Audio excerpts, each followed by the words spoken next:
at the just ended Congress. Yes. This is Sporty FM, the voice of sport.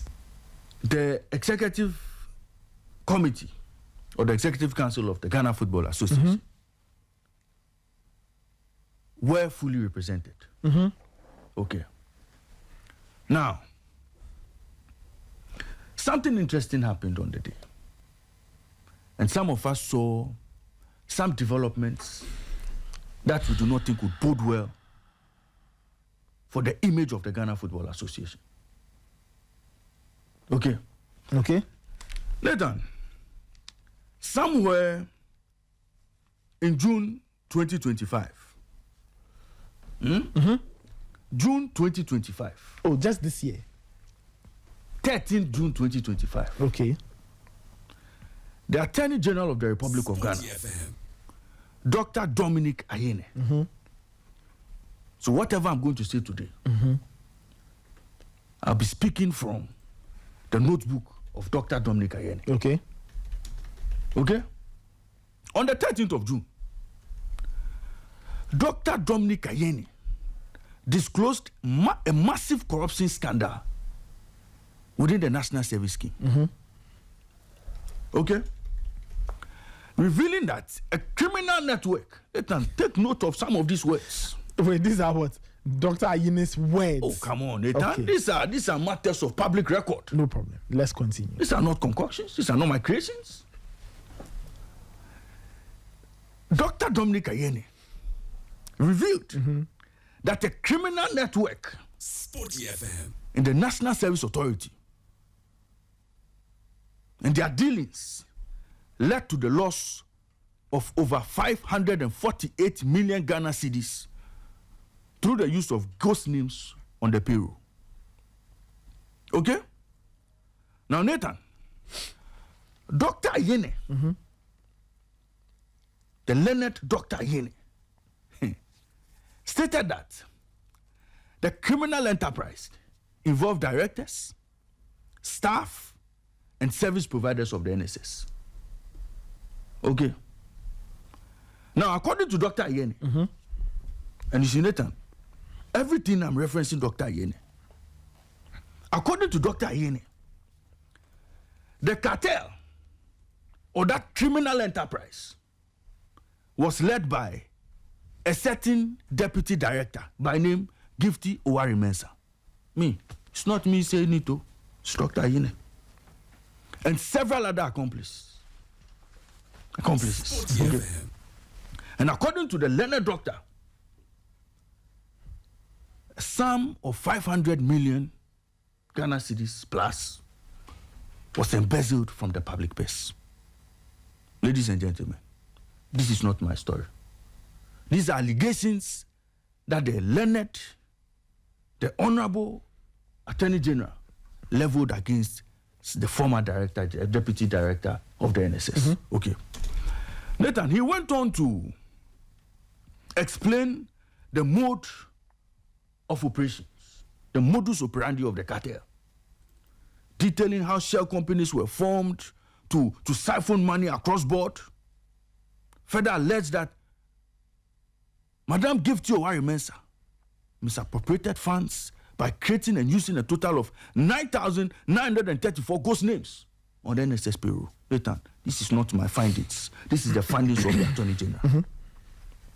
Okay? And he also said that Madam Gifty Oware Mensah had previously been detained by the NIB somewhere in March after she returned from a trip abroad. He went on to break down how what he alleged to be theft went on within the service. Okay. Nathan, that is what Dr. Ayene said about the said criminal enterprise. And Dr. Ayene is the Attorney General and Minister for Justice. Thank you very much. Right. This is what he said about the criminal enterprise.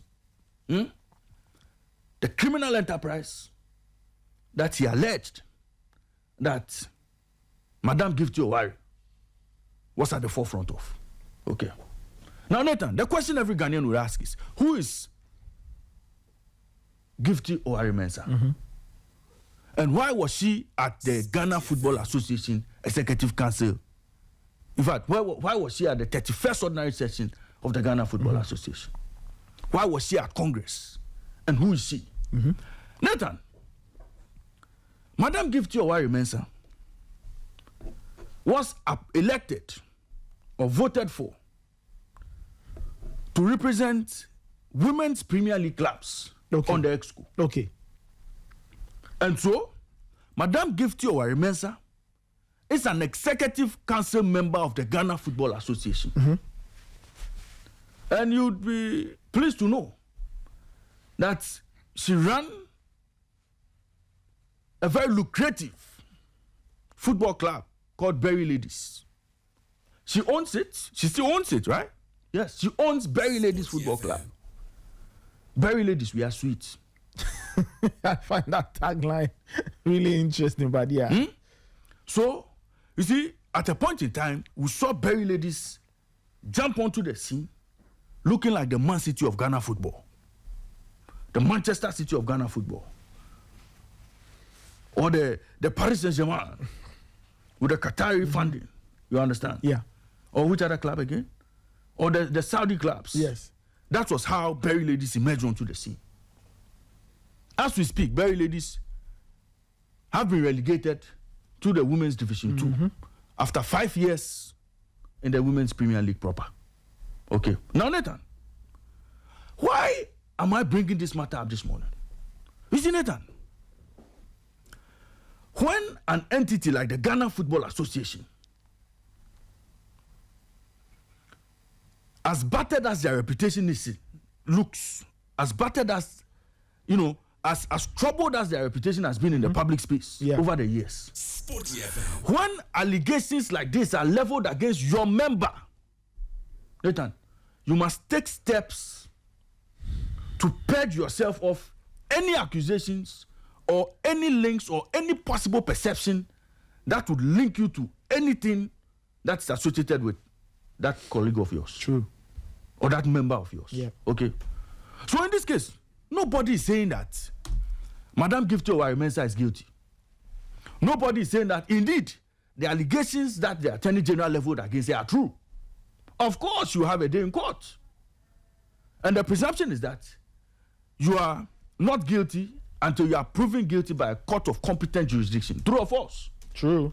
So all of these claims that Dr. Ayeni has made are allegations. But Nathan, looking at where those allegations are coming from and the matters that are involved, the prima facie case that has been established, Nathan, it will do the Ghana Football Association image a lot of good if they advise their member to step aside and deal with other matters or deal with these allegations that have been leveled against her.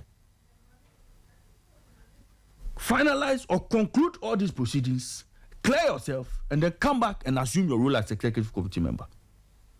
Okay? Yep. That would have been the ideal situation or the ideal thing for the Ghana Football Association to do. But it's almost as if everybody has turned a blind eye or everybody has turned a deaf ear to what has happened. And so Madam Gifty Oware Mensah is still seen at Ghana Football Association events holding herself out as an executive committee member. This is not good for the image of the Ghana Football Association. Reputational wise, they must they must take necessary steps now to find a way to clean their reputation, which is not very clean in the public space. Okay? Now that aside, after Congress, at Congress, let me put it that way, the Ghana Football Association took a very bold decision to make the one woman, okay, elected by the Women's Premier League clubs to become the second vice president of the Ghana Football Association. Okay? So as we speak, I don't know when these current statutes will take effect. I know for CAF when there's an amendment, after 90 days, it kicks in. I don't know what our own statutes say. I don't know what the FA believes in. But Nathan, if that is the case, or if the statutes are supposed to kick in after a certain number of days, What this means is that Madam Gifty Oware Mensah will now become the second vice president of the Ghana Football Association. What an elevation. What an elevation. So Nathan, our second vice president of the Ghana Football Association is entangled in A very, very a very, very serious. serious matter. Yeah. A very, very serious case where she's been accused of presiding over a criminal enterprise. She's been accused. Nathan, why will you go and say that our vice president, the vice president of the Ghana Football Association, is in this kind of mess and she's been allowed to hold the office as executive committee member and vice president of the Ghana Football Association? Where can this matter be said? Nathan, nobody is saying she should be sacked. Sporty FM. She was duly elected by Congress. Yeah. And so, if we have to untie that appointment, it has to be Congress again. But that is not what we are saying. We are saying that in the best interest of the FA, reputational wise, credibility wise, integrity wise, if your member has set such an allegation hovering around her head, she cannot continue to occupy that position on the basis of principle and morality. Recuse yourself, deal with the matters, and come back. But now, with all these allegations hovering around her head, Madam Gifty Oware Mensah now could potentially be wearing another crown, an elevation to the position of second vice president of the Ghana Football Association. Nathan, how are we supposed to look at this Ghana Football Association? How are we supposed to see them in the public's eye, in the eye of the public? This is Sporty What FM, would be the voice perception of sport. of the FA? What kind of perception should we form about the FA? Yeah. Nathan, these are serious matters that need urgent attention by the executive council members of the Football Association. Nobody is saying Madam Gifty Oware is guilty. Okay? She'll have a day in court. But for now, Nathan, some of these allegations are serious. When you are accused of embezzling or stealing state funds to the tune of 548 million Ghana cedis, Nathan, these are serious matters. To the extent that the Attorney General has given a breakdown of how this criminal enterprise was created. I think that the FA must sit down Sporty FM. and take a second look at these matters and reconsider certain decisions and fine-tune certain procedures that are currently ongoing at the FA. Barry, what if somebody says that the principle of not saying anything until somebody is found guilty? Nathan, absolutely. You see, and that's why I'm saying that. On the basis of morality, ethics, and principle, if I were Gifty Oware, on my own, I would have stepped aside. But if she's not doing that herself, the people she works with within that executive council should be telling her, look, at this point, there are reputational issues here for the GFA. Okay? So, Nathan, when we mention Madam Gifty Oware, we are not talking about NSS, but we are talking about Ghana Football Association. Sporty FM. And what comes up when you mention her name? NSS scandal. What comes up when you mention her name? An allegation of theft. An allegation of being the leader of a cabal or the leader of a criminal enterprise. These are the things that come up. I do not think that the FA would be comfortable or happy that their member is being given all these tax and she's still sitting on the high table at Congress with other ESCO members. You understand what I'm saying? Still going around holding her role as ESCO member. Nathan, I do not think that after all these allegations, of course there are allegations and should have a day in court. She's innocent until proven guilty. But Nathan, in the interest of managing the reputation of the FA must take steps to at least purge themselves of any possible perception or allegation or accusation that could come up because of this. That is my simple message for the FA this morning. So you say, for the sake of reputation, Absolutely. the FA should ask her to step aside whilst these matters are looked into. Well, If she clears herself. Once she clears herself, okay. Absolutely. Okay? So once she clears herself, of course, she'll come back and take her position as second vice president of the association, and of course, an ESCO member. Okay? So Nathan, as a matter of urgency, the FA must look into this matter. The FA should not wait for the worst to happen before they now try to clean themselves.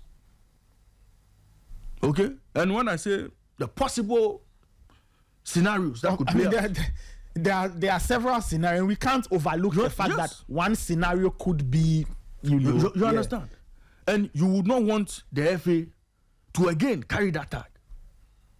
Yes. So Nathan, if the president is listening, I know my good friend Aminu Shado is listening. Please, talk to your boss. Let's deal with some of these matters behind the This scenes. is Sporty FM, the voice of Let sport. Madame Oware have a day in court, clear herself, and continue doing her work in football. Thank you very much.